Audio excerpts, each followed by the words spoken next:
sepak poluan gitu, sepak poluan naik ke atas. Nah, ketika saya mau belok ke kanan dengan sen yang sudah saya berikan, saya melihat di spion itu ada pengendara motor itu dari kiri.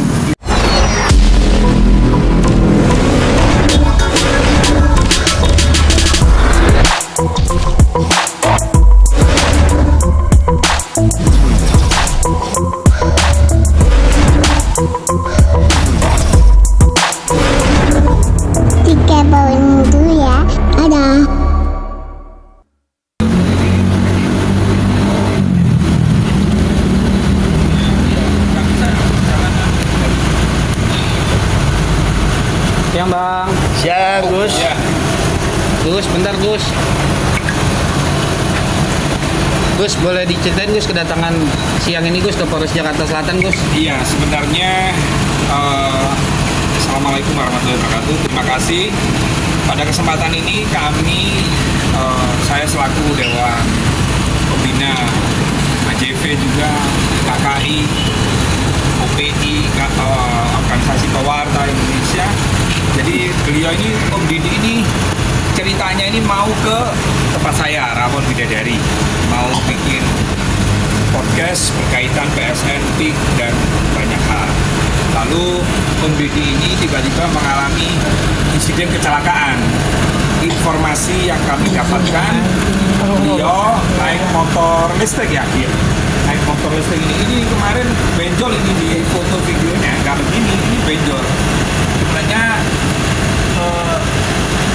tadi malam atau dini hari mau mengadu ke sini karena Om Didi ini sempat masuk rumah sakit dan ini kondisi aslinya ya.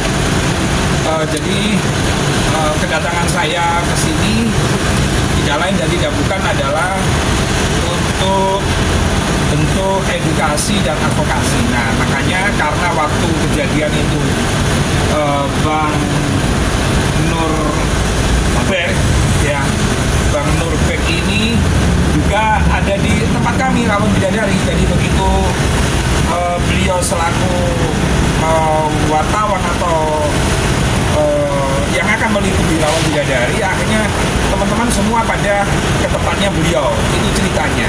Dan nanti kronologis bagaimana nanti biar Om Didi yang akan bercerita kepada teman-teman wartawan. Yang pasti kedatangan kami ke sini untuk melaporkan atau mengadu tentang manajemen sebuah perusahaan yang bergerak di bidang transportasi.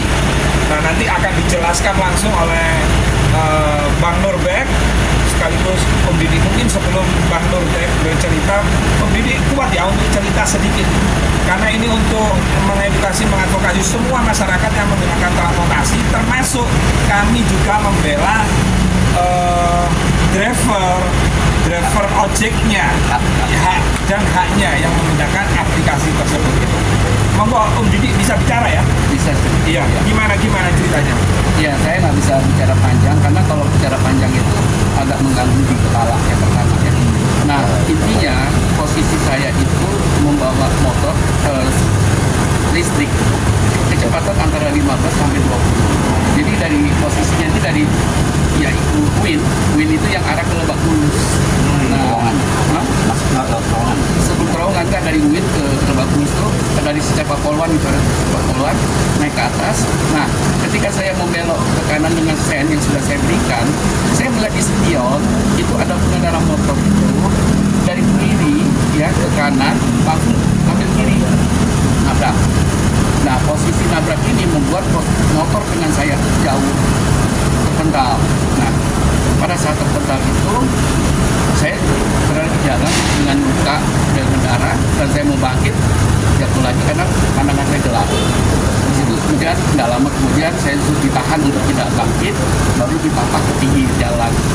Nah, kejadiannya itu kemarin tanggal 24 jam 4:30. Jadi nggak jauh dari itulah, nggak jauh dari jembatan penyeberangan yang kalau kita ke kanan ke arah Cirende, ke kiri ke arah mana? Jalan Pondokpinang. Intinya di situ sih. Dan pada saat itu penanganan dari rekan-rekannya Grab, ya saya katakan Grab karena yang penabrak saya pengemudi Grab 9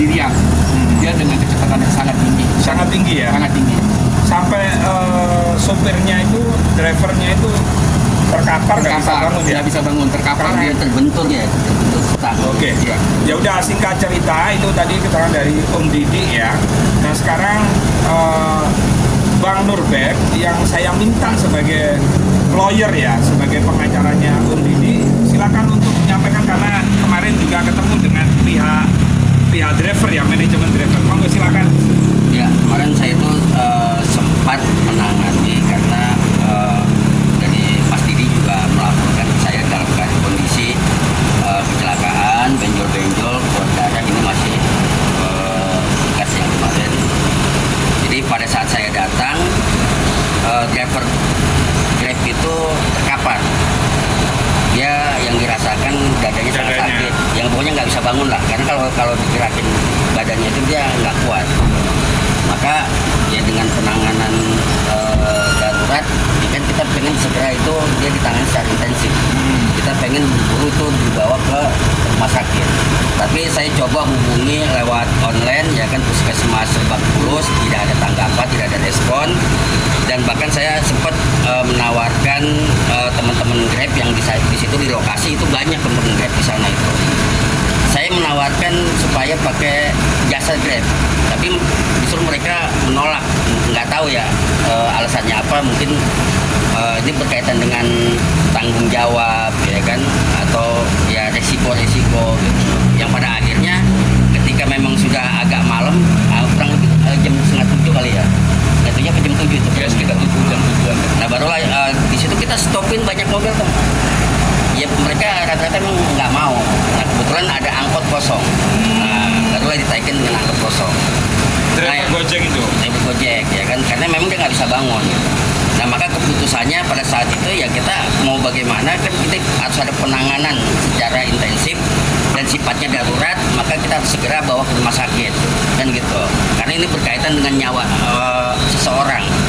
Nah ini karena terkait kecelakaan lalu lintas yang bukan tunggal, karena antara driver Grab dengan korban Mas Didi gitu. Nah tentunya kan di sini ada keterkaitan dengan perusahaan Grab. Maka dari Mas Didi minta pertanggungjawaban, tapi tidak ada satupun pihak dari perwakilan maupun perwakilan perusahaan Grab itu yang bersedia untuk bertanggung jawab. Bahkan biaya di rumah sakit pun itu tidak ada yang mau menanggung gitu. Yang pada akhirnya ya kita dengan sukarela ya kita bayar sendiri gitu. Karena di rumah sakit juga penanganannya juga kita nggak ada lagi gitu. Buat apa kita lama-lama di rumah sakit? Karena tujuan manajemen rumah sakit itu yang penting dibayar lunas bisa pulang. Kalau kita belum bayar nggak bisa pulang. Terus nanti dampaknya seperti apa kalau seandainya kita bertahan, kita belum bayar, kita masih meributkan dari pihak manajemen Grab untuk bertanggung jawab dengan menanggung beban biaya rumah sakit. Gitu. Tentu kan akan menambah biaya lagi. Nah maka keputusan kita tetap kita bayar, ya kan, secara pribadi. Gitu. Saya pegang kwitansinya rumah sakit. Ya. Terus disampaikan Sebesar 1.270.000 kurang lebih. Ini untuk satu orang korban Mas Didi, dan driver Grabnya juga sama ya. Jadi hanya penanganannya itu ya penanganan darurat saja. Ketika memang dianggap tidak terlalu mengkhawatirkan, ya pasien diperbolehkan pulang dengan syarat ya dia harus melunasi. Kalau belum lunas ya nggak boleh pulang. Nah yang menjadi persoalan saya itu di mana tanggung jawab perusahaan, gitu, khususnya negara terhadap masyarakat yang mengalami kecelakaan lalu lintas. Karena siapa sih yang mau mendapatkan musibah? Seperti halnya kita mengalami bencana alam. Siapa sih yang mau mendapatkan musibah? Kan tidak ada.